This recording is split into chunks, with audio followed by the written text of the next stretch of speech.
Back in the day, before streaming, before CDs, we listened to music on albums. A vinyl disc spinning 33 and a third revolutions per minute brought us great music one side at a time. 20 or so minutes of music, 4 or 5 songs usually, that created a single listening experience. This format exposed us to other songs of the artist, not just the hits, and often flowed in an order that was created to build and maintain or mold a musical experience for the listener. Sideshow brings musical experiences from the past to life today. Here, we discuss and review individual sides of record albums we have grown to appreciate and hope you will too.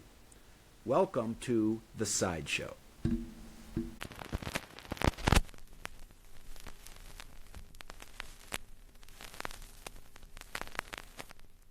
All right, welcome to The Sideshow.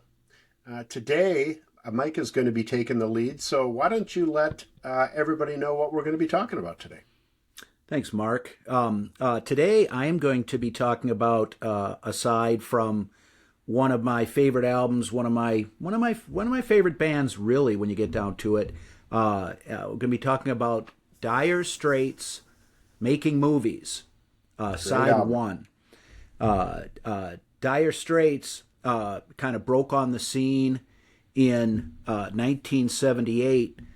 Their first album, just called Dire Straits, eponymously titled, had a massive hit with the song Sultans of Swing, which became, after that album's release, it was released as a single, became, ubiquitous on the radio at that time. And it had a unique sound to it. The sound of the guitar and the sound of Mark Knopfler, the lead guitarist and lead vocalist of the band. It had a new, different, unique sound that had, it was sort of a rootsy, it wasn't sort of new wave, even though that was the era that it came out in. It was more rootsy in sound, but it had that sort of fresh, this is something, maybe it's not new, but it's fresh. It's got some vitality to it. And because of the success of that single, primarily, I believe the band got big, and it got popular in the United States. The band is from England, but they became basically an internationally successful band. The lead guitarist and lead singer of the band, Mark Knopfler, his brother was originally in the band. David Knopfler was his name. The Knopflers grew up in northern England. I believe Mark Knopfler was born in Glasgow in Scotland, but as a child moved to the town of Blyth. I believe that's pronounced proper, Blyth, which is on the North Sea, not that far from Newcastle, in northern England. And he played music from a young age, but he went to college. I believe he has an English degree from, it might be Leeds University in England, and may have worked as a teacher for some period of time. I think he was when they before the band started to grow. So he was English teacher. He was an educated person, literate person, and ended up finding his way down to London. And there's people can check it out on the internet and learn more. But Dire Straits came together, I believe, performing in the London area. And John Illsley was eventually became the bass player, and Pick Withers is the name of the drummer. And so they were very successful with their first album. The next year, in 1978, came out with their second album called Communique. It was recorded in the Bahamas. There's a recording studio in the Bahamas, but the producer was Barry Beckett and another man named Jerry Wexler, who are connected with the Muscle Shoals recording studio in Alabama, or I don't know if that's the name of the studio, but it's in Muscle Shoals. It's either the Muscle Shoals, Alabama, and that's where the studio is, or it's called the Muscle Shoals Studio and it's somewhere in Alabama. I don't know. Gotcha. Muscle Shoals, and then somewhere along the line, Bob Dylan was introduced. Someone played Sultans of Swing for him, and he kind of liked what he heard, and so Mark Knopfler was approached to be involved in Bob Dylan's album Slow Train Coming as a session musician, and that was recorded at the Muscle Shoals studio in Alabama. So a lot of stuff was happening. The initial album, the first album with Sultan of Swings on it, had a bunch of other good songs on it. It's a very high quality album in my opinion. Songs like Down to the Waterline, Water of Love, Setting Me Up, Wild West End. It's just a solid quality album. And the second album, called Communique, was it was not. I don't think it was quite as strong as the first album, but it had some great songs on it. There were some songs on side 2 of Communique, Lady Writer, Angel of Mercy, Single Handed Sailor. Very good quality guitar music, in my opinion.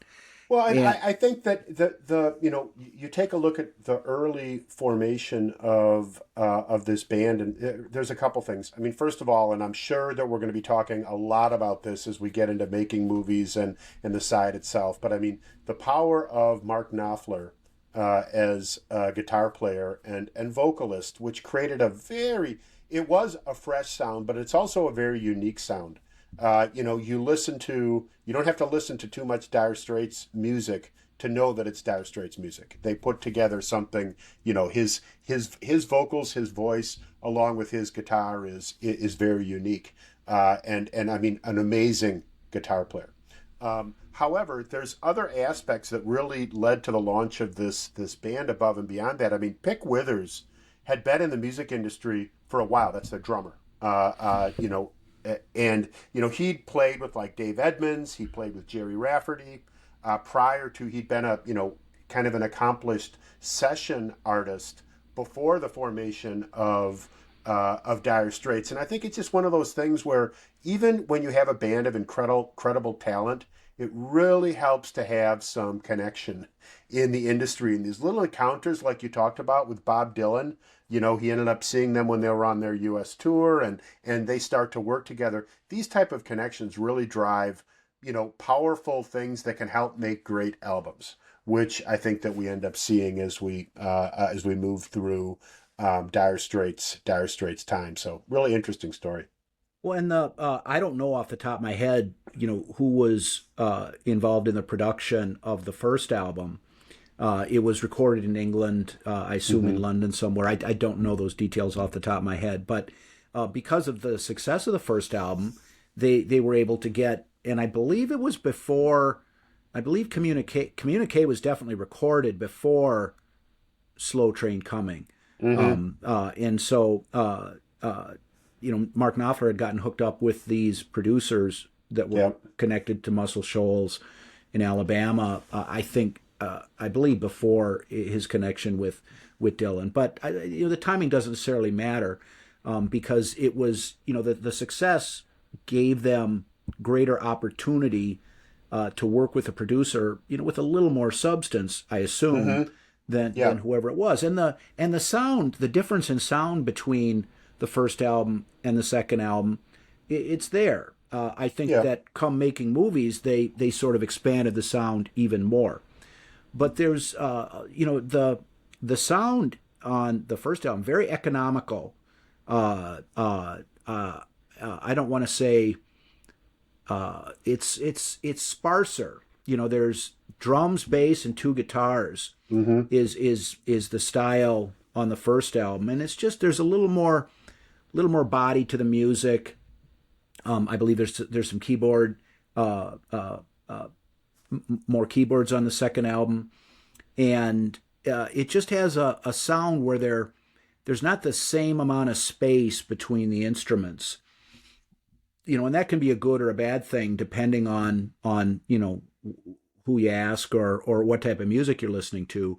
But it was a little more body to the music the second time around on Communique, and come making movies, Mark Knopfler was trying to identify someone to come in and help do whatever it was he was looking to do, and was connected through someone. I'm not sure how the connection was made, but to a man named Jimmy Iovine, who had been involved with, among others, Bruce Springsteen, and there are some similarities between Mark Knopfler and Bob Dylan in terms of vocal style and whatnot.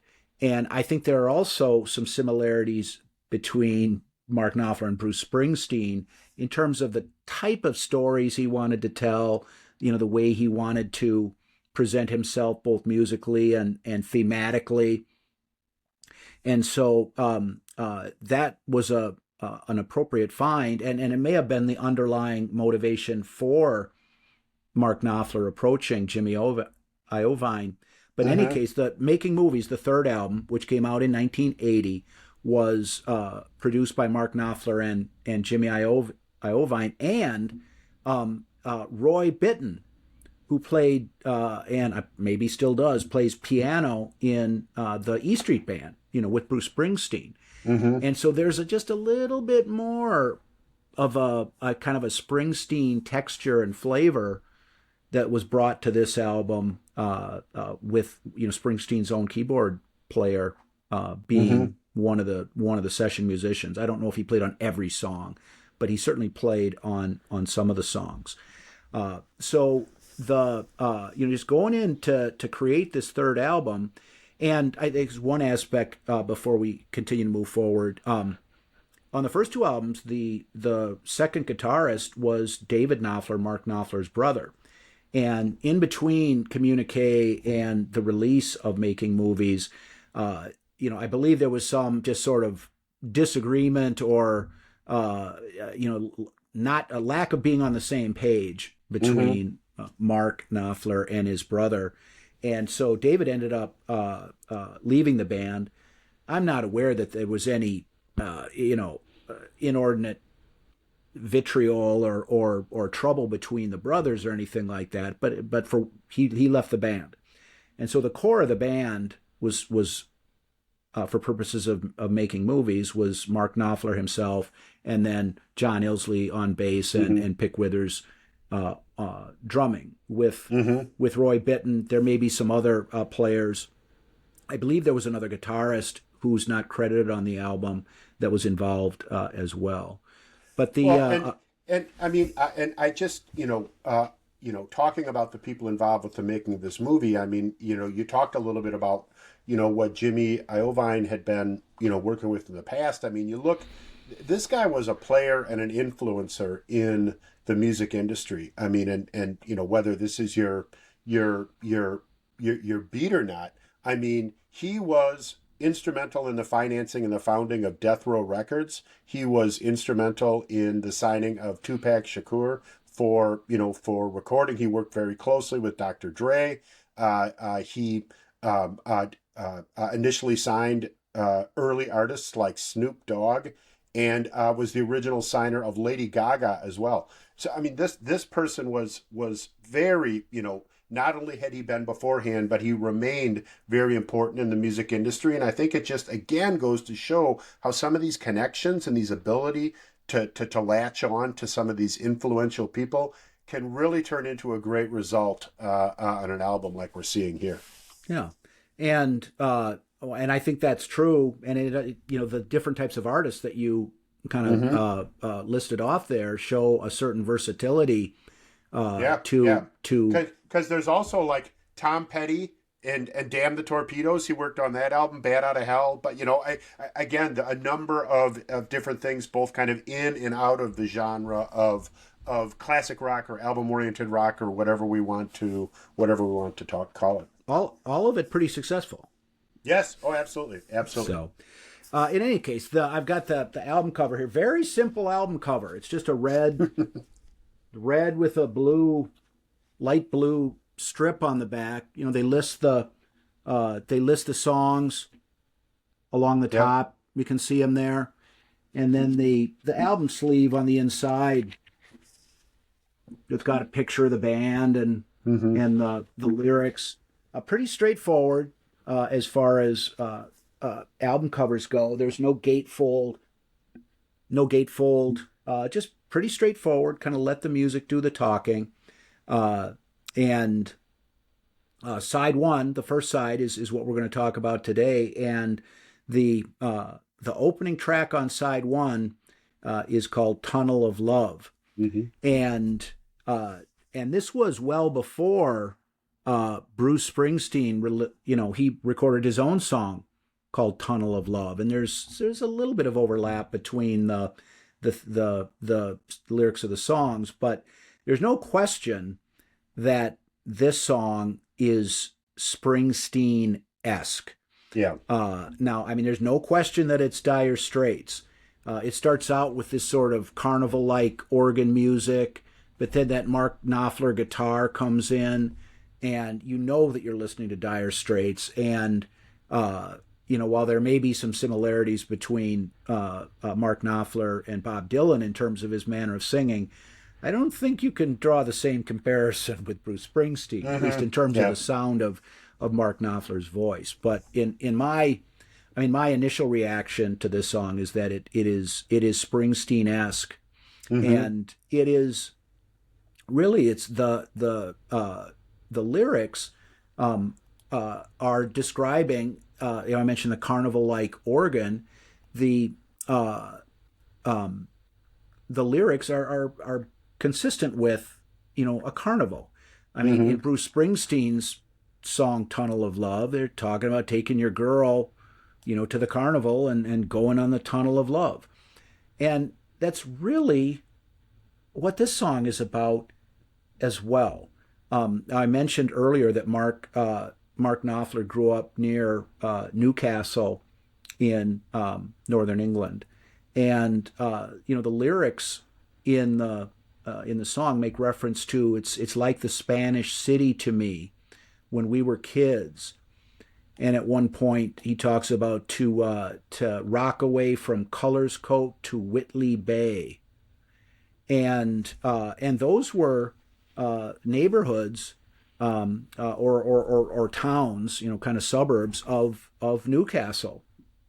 Whitley Bay was on the North Sea, south of Blythe and east of Newcastle, and Colorscoat was a neighborhood that was east of Newcastle, near the North Sea. And there was a place in Whitley Bay called the Spanish City, and it was a carnival. Yeah. Where they had carnival rides.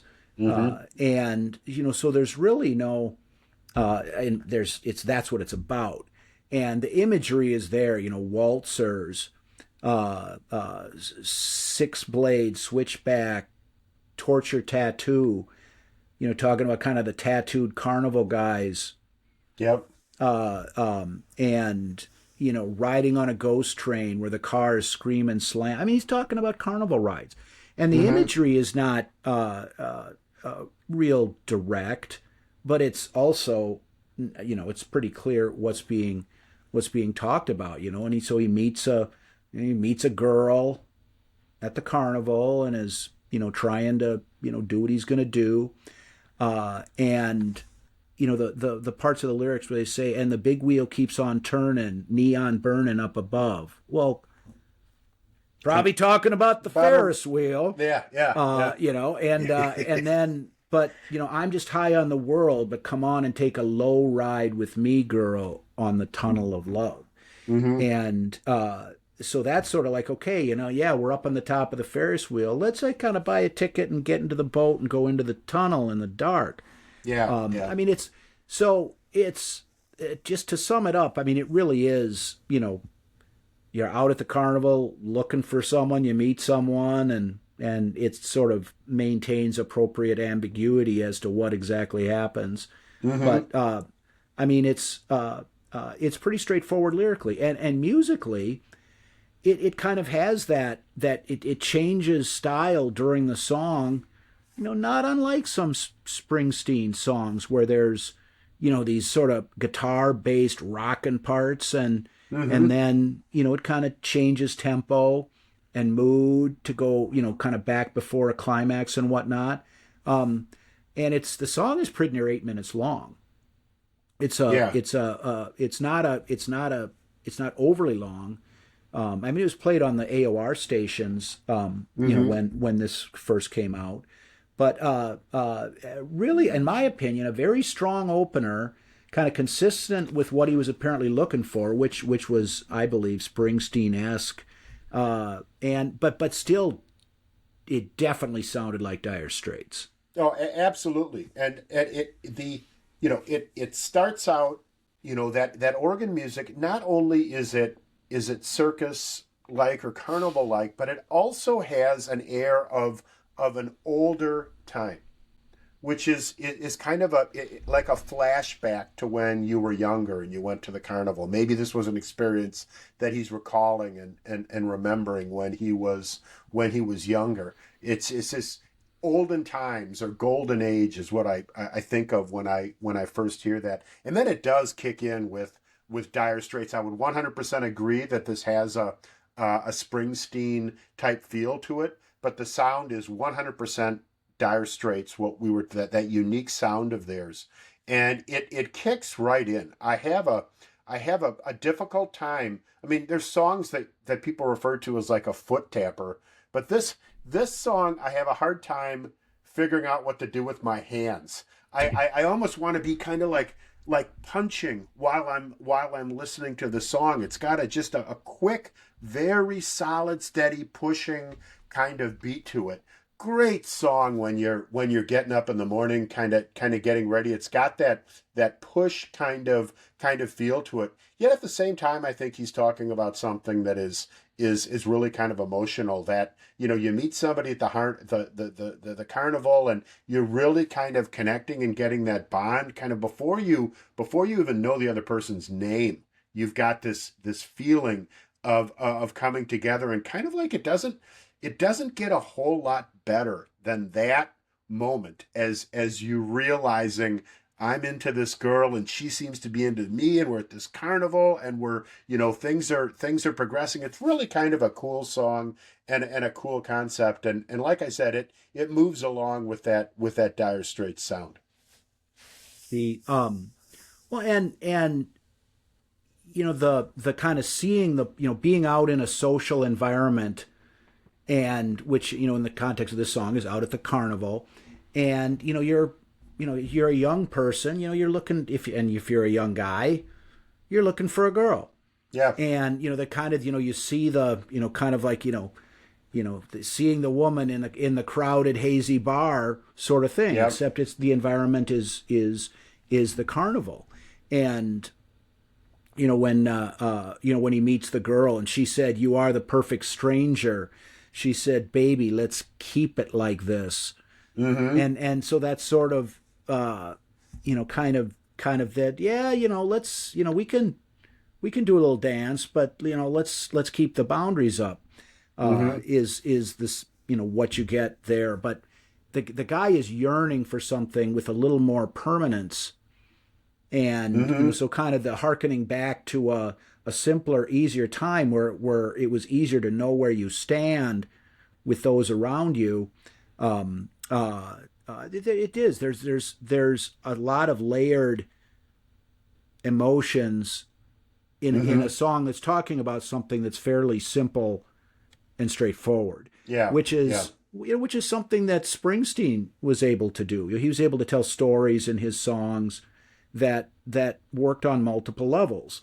But with that, it may have had a common theme. He was like, driving, getting out, getting away, something new, with not always the most optimistic but always kind of a hopeful, don't give up kind of ethos behind it. Mm-hmm. And that's I don't know if this song kind of rises to the level of some of Springsteen's more elaborate narratives in some of his songs, uh, uh, but it nevertheless it tells a story that operates on multiple levels and kind of sums up what you were describing about that harkening back to a bygone era, but also looking towards plying one's trade in the here and now. Mm-hmm. Well, and I think the power of not just this song, but most Dire Straits songs. When you think about a lot of Bruce Springsteen songs, there's a very powerful and memorable, but very simple, chorus type line. A song like "Born to Run," right? That the word that chorus is easy to remember and it really stands out. The lyrics and the way that Dire Straits songs move, there just isn't that real memorable stop and sing along type part of this song. The song just continues to move along, and there's something about the way that Mark Knopfler's voice just intertwines with his guitar that is the real appealing thing, and it can continue to just move on without having to stop to have that one point that everybody sings along, like in a lot of Springsteen songs. The lyrics are easy to understand. I'm not saying that you can't pick out the lyrics in it, but they just continue to kind of flow without stopping and starting points, unless they're going to fade into a little bit of Knopfler's guitar. And they do that so well, and this is a great example of that, I think. The and the like kind of like the outro of the song, where he goes back to the "and girl, it looks so pretty to me like it always did, just like the Spanish city when we were kids." Mm-hmm. And then you hear that Roy Bittan piano and kind of that outgoing guitar solo where Mm-hmm. you could, the sort of thing that in concert could go on forever. Yeah. And the and there's actually a very good version of this. There's a DVD version of with music and video that is basically the album that was released, Alchemy, which was a live album that was released in the early 80s. And it came out after Love Over Gold, which was the fourth album, that was released in 1982 after Making Movies. But it has a lot of material from Making Movies, including a live version of this song. And it's got video from a concert. It may have been taken from multiple concerts, but in London in 1983. And he was able to take this song and recreate it live. And it kind of had that, in my opinion, that sort of Springsteen-esque sort of epic tale of rock and roll youth. And I'm not sure exactly what Knopfler was referring to, but Rockaway, Rockaway. He says a lot. He mentions some specific places in England. I don't know what Rockaway refers to. I mean, there's Rockaway Beach, which is in New York. I mean, that's in New York City. I think it's actually part of Queens. Forever memorialized in the Ramones song. And so I don't know if he's referring to that or if and there's a boardwalk on Rockaway Beach, not unlike Atlantic City or Asbury Park type thing. And if that's some Springsteen connection, I haven't been able to track down what that's talking about, but it's that's an example of when I talked about ambiguity, enough ambiguity in the song as to what exactly is going on, and so I'd be curious to know what exactly he was thinking. But that's just another little detail about this song, which makes it a great opening track on this album, a great Dire Straits song, and really established that this album was a step forward for the band, Mm-hmm. and that they were continuing to grow. And Mark Knopfler was taking good advantage of the opportunities that had come to him, given the success of Dire Straits up to that point. Sure, sure. Now, what do you think? It seems to me that at the end of this song, that he's that like early on, as you talked about, it's like, look, this is it. Let's not get serious here. Let's enjoy this night. And they have this night, and they part without ever knowing who they are. But it seems like at the end, you talk about, it. He ends with. And now I'm searching through these carousels in the carnival arcades, searching everywhere from steeplechase to Palisades. I mean, it seems like he almost spends his time later on looking for this girl again. Like he goes back to these parks to see if he can find her again. And the places remind him, excuse me, of the way they did when they were kids. But it seems like he kind of goes the rest of his life maybe wishing they hadn't been so anonymous. Well, I mean, I guess I agree with you that that's what he's talking about when he's referring to I'm searching through these carousels and carnival arcades, in the shooting gallery when promises were made. It's sort of you ran into someone in a place just by happenstance, and then if you just kind of keep going back there and looking, and maybe she'll show up again. That certainly appears to be what he's talking about. And as far as I think clearly he wishes that there wasn't that wall that was put up, because the initial encounter, you look like the perfect stranger. Let's keep it like this. She took off a silver locket. She said, "Remember me by this." She put her hand in my pocket. I got a keepsake and a kiss. So, kind of the transactional sort of liaison with a member of the opposite sex. Not to say, not transactional in the money changing hands sort of way, but he didn't necessarily want it to. He didn't want that boundary to be there. He wanted to be able to continue it. I don't. There's no reason to disagree about that. Yeah. And the fact that he refers to the just like the Spanish city to me when we were kids. I just think that refers. I think that refers to he preferred it when things were more simple, and maybe less transactional. Don't we all? Oh yeah. So great. I think it's a great song. I think it's a very strong Mark Knopfler composition, and a great start to a great side on making movies. Absolutely. Moving right along, there are only 3 songs on the side, and the second song, which is, I believe it's about 6 minutes long, but it's the shortest song on the side. One of Dire Straits' better or more well-known songs, I guess is what I meant to say, Romeo and Juliet.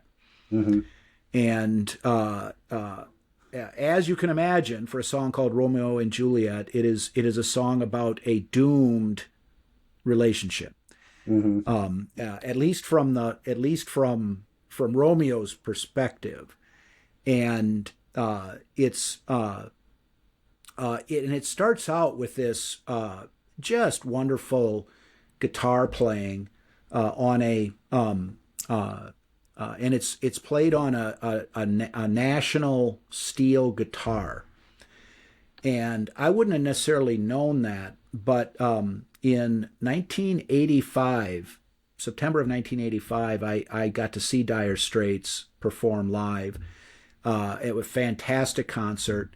It was the Brothers in Arms tour, and I hadn't heard any of the material on Brothers in Arms.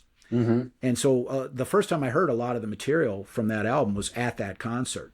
But they played a lot of material from their earlier albums, including Making Movies, and they played Romeo and Juliet. And at the beginning, when Mark Knopfler, one of the roadies, comes out with this metal, shiny steel National guitar, and then when he starts plucking the opening notes to Romeo, it was it was just a beautiful moment at the concert. Everybody got quiet, so it's just a really distinctive,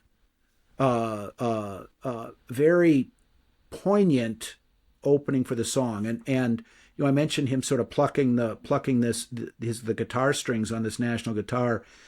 Mark Knopfler has a very distinctive finger picking style of playing the guitar, and I read somewhere on the internet that that may in part have to do with the fact that at some point when he was younger, or before he was in dire straits, there was a warped instrument that was the only guitar available at a place he was living or staying or something like that. And in order to play it, he had to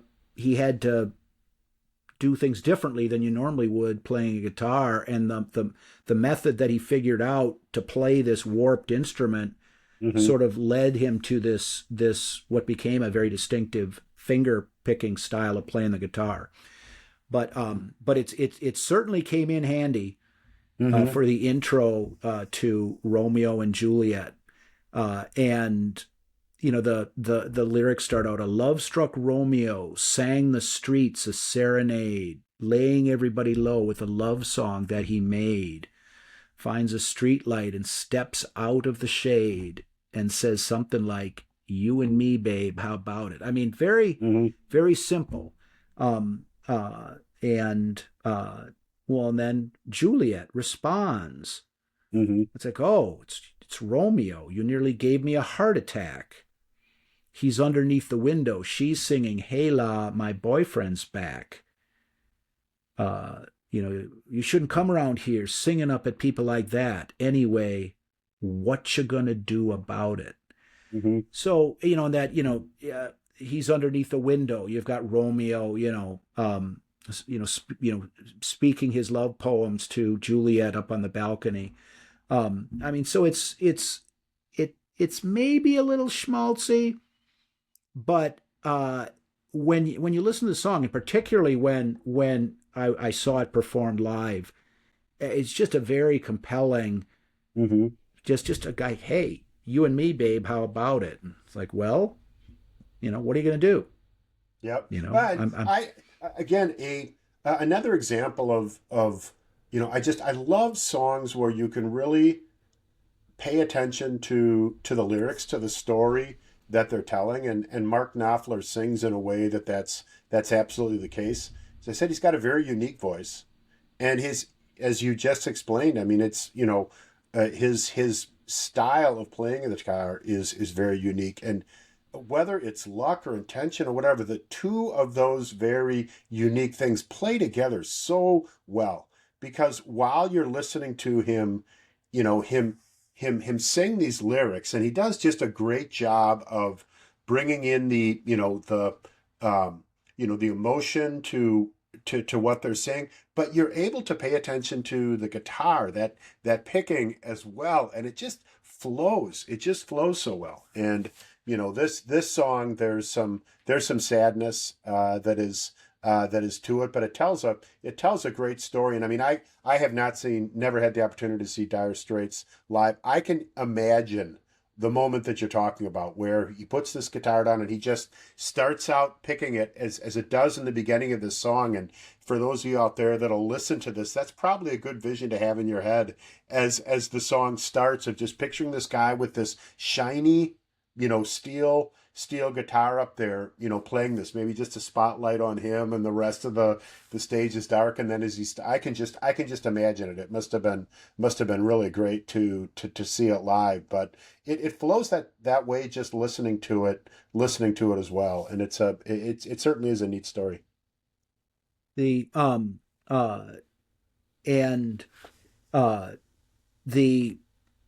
there's a reference to the movie song at multiple points during the song,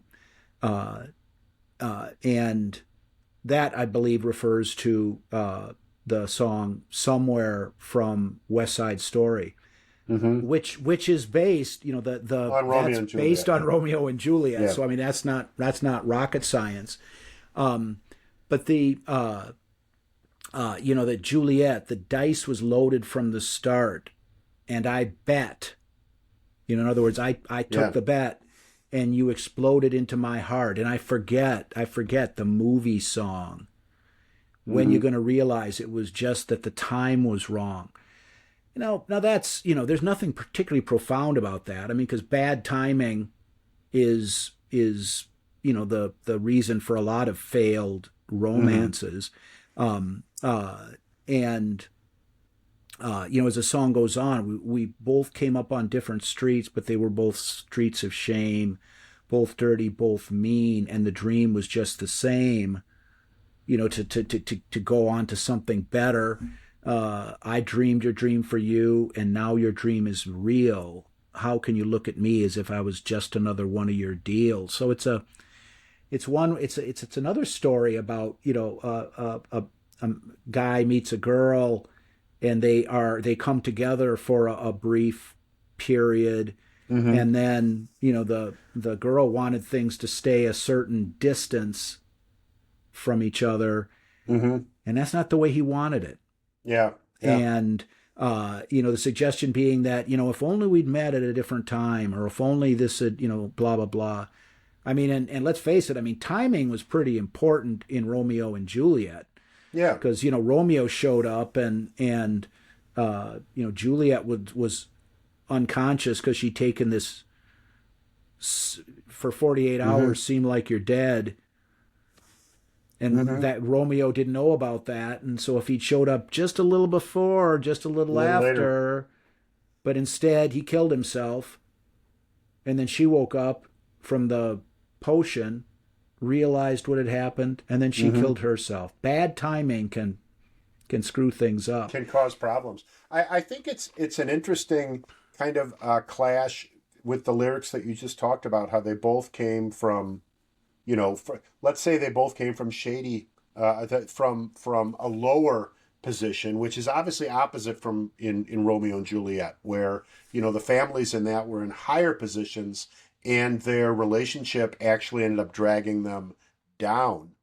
Where you have people that start in a lower position, and certainly in this guy's mind, the man's part of the relationship here, the man singing, that it was this relationship that was lifting him up, which is, and then the relationship didn't end. It continued on, unlike in Romeo and Juliet, where, they never got past the lovey-dovey stuff in their relationship to the difficult things, and in a lot of cases, potentially a split. So there are some differences in the stories themselves that they're telling, but underlying is the fact that you had two people that at one point, had this relationship that was certainly very important to the man. Well, and they came up on different streets, but they were both streets of shame, both dirty, both mean. The dream was just the same. So it's like they're from the same neighborhood, and then later in the song, so now you just say, "Oh, Romeo, yeah, I used to have a scene with him." It's sort of like they're still hanging around in the same places, in the same neighborhood, and so Romeo is constantly reminded of this failed romance, and he has the memories of the time they spent together, and it's a fairly genuine cry of love. He says, Juliet, when we made love, you used to cry. You said, I'll love you like the stars above. I'll love you till I die. There's a place for us. The movie song. It's a the guy was head over heels in love with the girl. Yep. And she wasn't in love with him. Now, she just wasn't that into him. And there are, as you and I think can both attest, there's plenty of guys out there in this world that have experienced exactly Yes. what Romeo is talking about. Exactly. And it's just I believe that it was the first single off of this album, and I don't have a thorough recollection of what other songs were released as singles. There were songs you heard on the radio, Yeah. like on WAPL in Appleton when it came out. But it's a very strong love song, and a little schmaltzy, maybe. But I think that the genuineness of the singing and the musical accompaniment rises it above kind of the schmaltzy sort of love songs that you sometimes hear from rock artists. And at the end, where he kind of comes back to and he says something like, "You and me, babe, how about it?" And the song starts to fade out. "You and me, babe, how about it?" And then there's this guitar line to close out the song, and that's played on a regular electric guitar, and I can remember that from the concert because he took off the National guitar, and one of the roadies brought out a regular Stratocaster type electric guitar, and he started playing those notes, and it just has a longing, whether it's a longing for things to change or just a melancholy acceptance of the fact that it's not going to, or a combination of both. It's just a beautiful way to end the song, so it just there's more complexity to it than just a failed love song, and I think that's reflected both in the lyrics and in the musical presentation. Again, to me, another just great example of how well his guitar just interweaves with his lyrics and the story. It just he just does such a great job. Great example here. So Romeo and Juliet, which precedes the third and final song on the side, Skateaway. Now, Skateaway was on the radio when this album came out, and I don't know whether it was a single that was making its way onto top 40 type stations, or whether was hearing it on WAPL, the AOR station. But at the beginning of the song, it starts out with a very distinctive drum sound, and I don't know exactly what sort of echo or delay effect they were using, but it's got a very unique, very interesting drum sound to it. And then some keyboards come in, and then you can hear Mark Knopfler's guitar. And you say, okay, this is Dire Straits, all right. And lyrically, I think it's pretty straightforward what this song is about. It's about a woman, a young woman who lives in the city somewhere. There's not language that suggests London or New York or whatever, but lives in the city and rides around on roller skates with what in those days would have been called a Walkman, listening to music and doing her thing, living in her own world. No fear alone at night. She's sailing through the crowd. In her ears, the phones are tight and the music's playing loud. Pretty straightforward. And, later on in the lyrics, where he sings, she used to have to wait around. She used to be the lonely one. But now that she can skate around town, she's the only one. So, which that suggests that here is a woman who, has been hurt and has decided that she's going to rely on herself rather than others. She's going to make herself happy before she worries about someone else making her happy. Yeah. And she gets rock and roll in a rock and roll station and a rock and roll dream. She's making movies on location. She don't know what it means. Mm-hmm. And the music make her want to be the story. And the story was whatever was the song, what it was. Roller girl, don't worry. DJ plays the movies all night long. And so just kind of living in her own world, expressing herself by, skating in and out of traffic in this urban environment. And there was a music video made for this song. And I mean, this was, I think actually, because this album was released before MTV premiered. So this would have been in the early days. And I mean, you can find it on YouTube. But it's pretty bad. They were putting a lot of production money into videos back in those times. It's pretty bad. But the song is excellent, and it captures the mood, and the singer, Mark Knopfler, he's sort of chuckling at just how this girl has just created something for herself.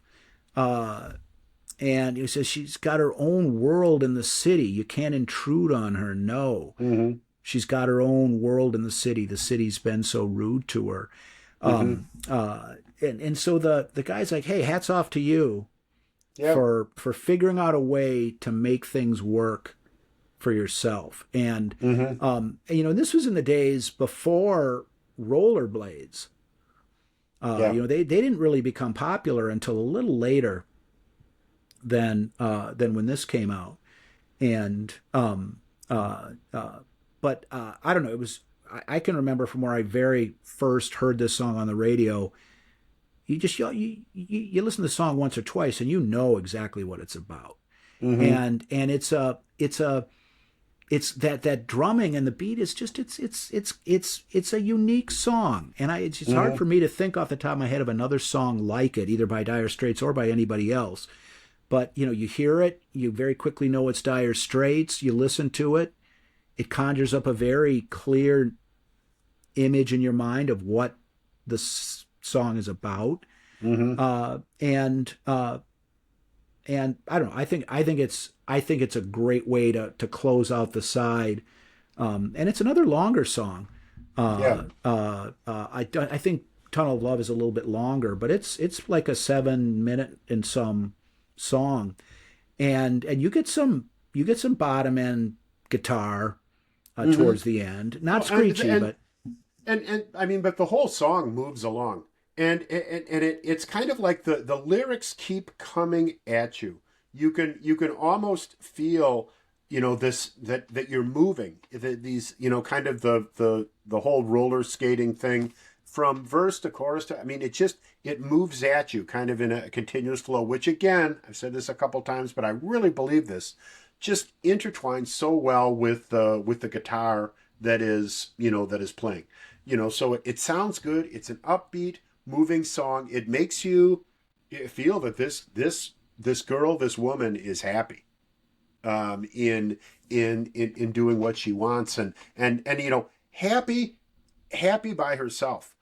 And, this idea that, well, I mean, women, if they're going to be happy, they should be, out there finding a boyfriend, or out there, doing a job or something like that. And it's like, no, I'm just here doing my own thing right now and enjoying it, and, really kind of liberating.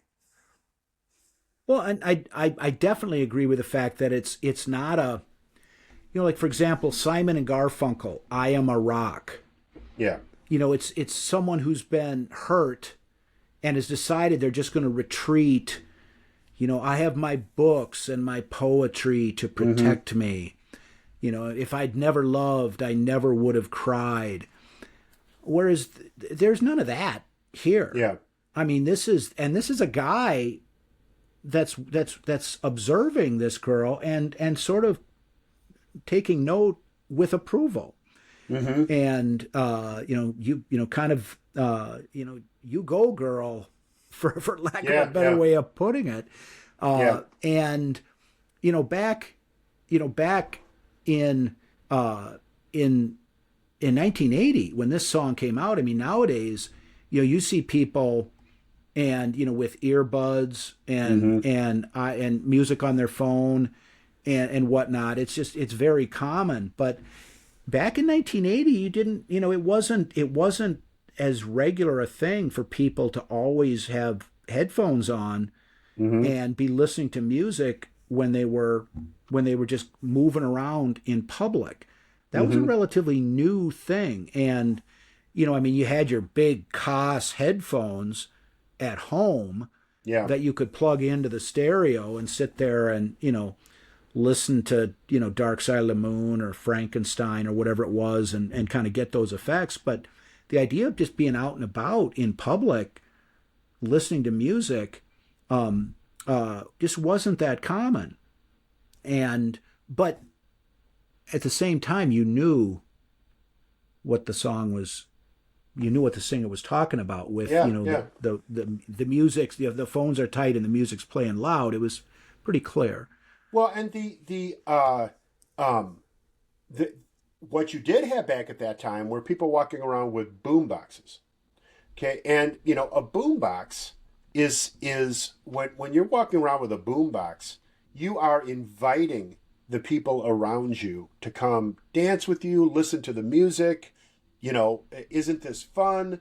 Let's dance, let's party, let's have a beer, whatever. Boombox, the people around you, it's an invitation. Whereas, and you're absolutely right, you didn't see a whole lot of this back then, but it started to come out more as the Walkman became more popular and that type of thing. Headphones indicates, no, I'm not looking to involve any of you around here in this experience. I am enjoying myself doing exactly what I'm doing by myself. Don't take it personal. This is just what I'm doing, right? And what I want to do. It isn't just the notion of headphones doesn't invite that invitation of people around you. And also kind of a public statement as well. And I'm sure there's plenty of women around out there not wearing headphones that are constantly being tapped on the shoulder by men, seeing, do you want, can I buy you a drink? Can I buy you that? And they wish they could just be left alone. And this lady, this girl achieved it. And again, to your point, good for her. Yeah. So, and like at the end of the song, it was slipping and a sliding. Life's a rollerball, slipping and a sliding. Skate away. That's all. And shala, chalet, yay, yay, skate away. So it's a great song, and I think that and Dire Straits has a number of great albums, and a number of great sides, and I think that arguably this is one of, if not the best, that Dire Straits has to offer. So Dire Straits Making Movies, Side 1. Check it out. Thanks, Mike. Great side, great conversation. We will talk to you next time. Sounds good.